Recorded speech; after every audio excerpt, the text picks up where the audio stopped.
Uncle Todd Hutchings just recently became the #1 arm wrestler in the world at his weight class, defeating Kiturgali Ungurbayev relatively easily. And Todd did this with the absolute worst technique imaginable. Todd has no clue what he's doing when it comes to technique. He's just so strong that he can drive sideways and no one can stop him. Or is Todd Hutchings a lot smarter than some people think? Is his technique actually perfectly calculated and planned to do exactly what he wants it to? Let's find out. Todd Hutchings is known as someone who is impossible to beat in a hook. He is known for his legendary side pressure that no one can match. If only Todd can get his wrist bent, nobody has a chance to do anything with him. However, good old Uncle Todd has a secret. Contrary to popular belief, he is not a hook puller. Todd Hutchings is a top roller. That's right, the side pressure king is a dirty, low-down, cheating top roller. But how is this possible? Todd doesn't top roll anybody. Whether he has his wrist or not, he beats people with side pressure, right? Let's take a look at this clip from one of Todd Hutchings' practices with Ryan Bowen. You're so weak!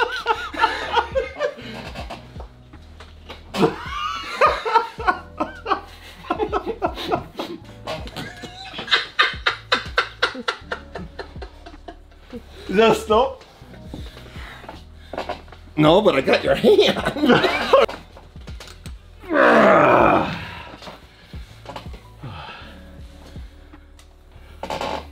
Lot less talking now, Todd.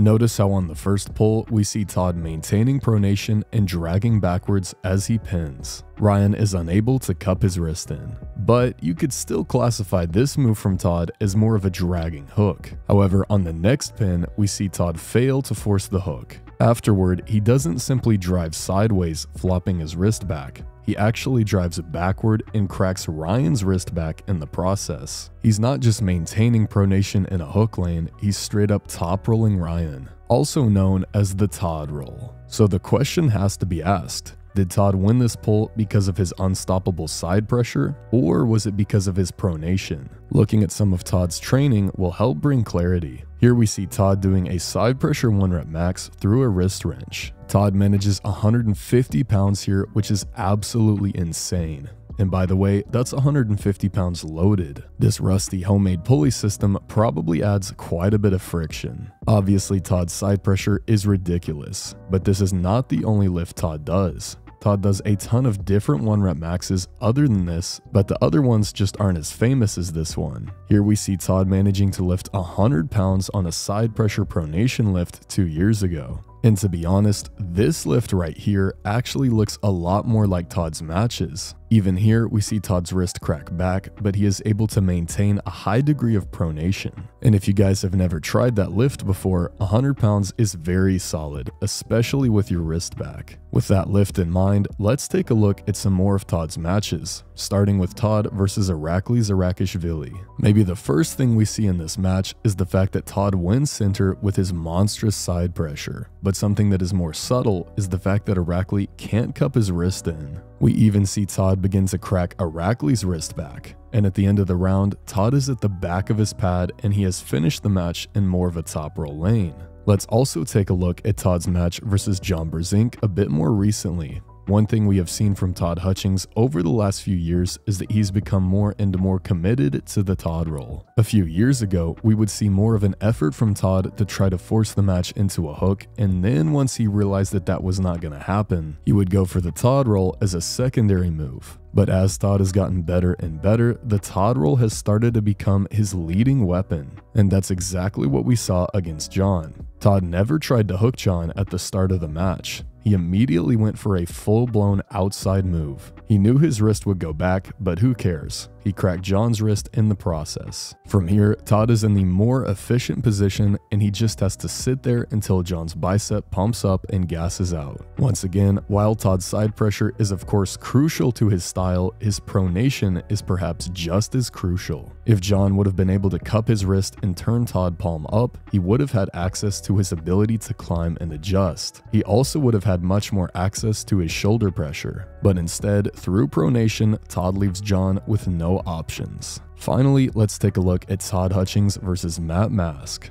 Once again, Todd's immense side pressure is highly evident. But notice that throughout this whole match, every time Matt hits to the side, his wrist actually cracks back a little bit. Of course, Todd is opening the bicep of Matt Mask, but he is also opening the wrist flexion of Matt. This match could have looked totally different if Todd did not have a crazy strong pronator. Okay, now that we've looked at Todd winning a bunch of matches, let's look at him losing some matches. Many people know that Todd has a major weakness toward a press, but to be honest, that doesn't really make sense. Having a ton of center table side pressure should be pretty effective at blocking a press, right? Well, in theory, yes, but remember, Uncle Todd is secretly a top roller. Looking at Todd versus Jerry Carteret, we see that Jerry is easily able to press Todd to the pad. But why is this happening? Is it simply because Jerry's shoulder is that strong that he rips through Todd's side pressure? Or could it have something to do with pronation?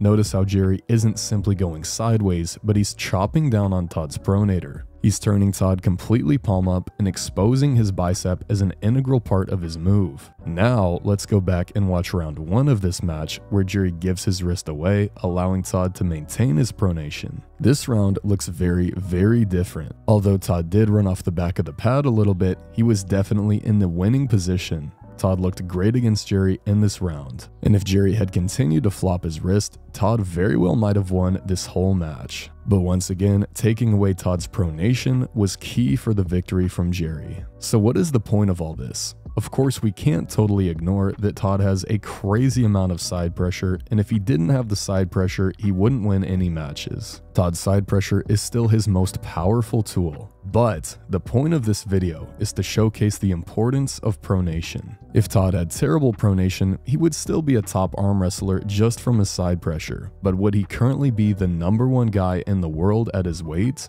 I personally don't think so. Even someone like Todd, who is known for not caring about his hand or wrist, still needs pronation in order to win. Even the people in the sport who are perceived as a one-trick pony are still really strong in every area. Arm wrestling is not a sport where you can just be good at one thing. You have to be good at everything if you want to be successful. And Uncle Todd is a great example of that. Despite his appearance of technical deficiency, he knows exactly what he's doing. Todd's pronation, back pressure, side pressure, wrist rise, and even his cup all work together to get him the win. He is a great example of utilizing every single tool you have available to you.